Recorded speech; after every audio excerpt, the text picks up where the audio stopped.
Hey everyone, today we're going over how to backside feeble on transition. So let's just dive right into it. I'll give you a quick example real fast so you know what it looks like. We can go from there.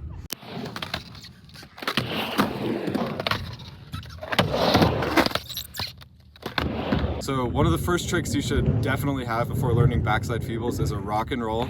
And rock and rolls are important just because doing a rock and roll helps you learn how to come out of a feeble. And like, if you can't come out of a feeble, you can't really do it. So rock and roll. After you learn rock and rolls, you're going to want to learn 50-50s. And 50-50s are another important one just because your back truck is actually locking in like it would for a feeble. So you can kind of get the feeling of like pinching on your back truck without actually doing the feeble. So it makes it a lot less scary. So this is an important one. So if you're not listening, this is the time to listen. Learn back 50s first. The most important thing for back feebles is just getting what we call the pinch.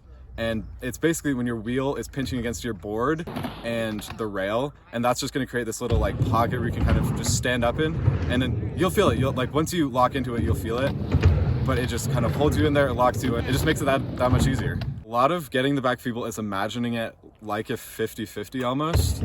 So you're going to want to, as you're approaching the ramp, you're going to kind of want to like, you're going to say to yourself like, all right, I'm going to do a 50-50, but then at the last second, you're just going to trick yourself.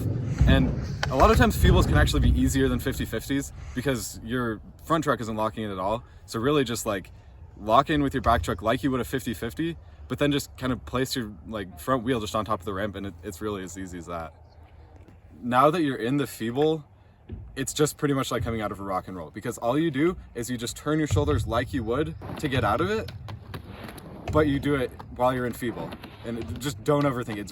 It's not that hard. You got it. You do it. Yeah.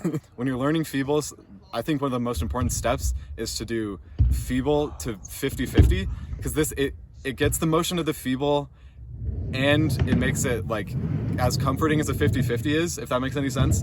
So really you're doing the feeble and you're like getting the learning and the motion, but it's just it feels a lot safer just because it's like you're going to a 50-50 and you're dropping in from a 50-50, you know.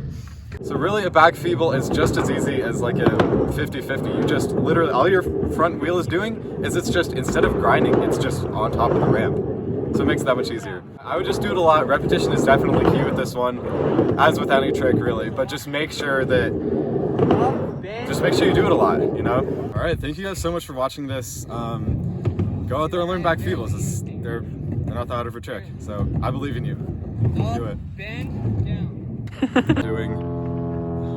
Oh my, every time. Oh my goodness.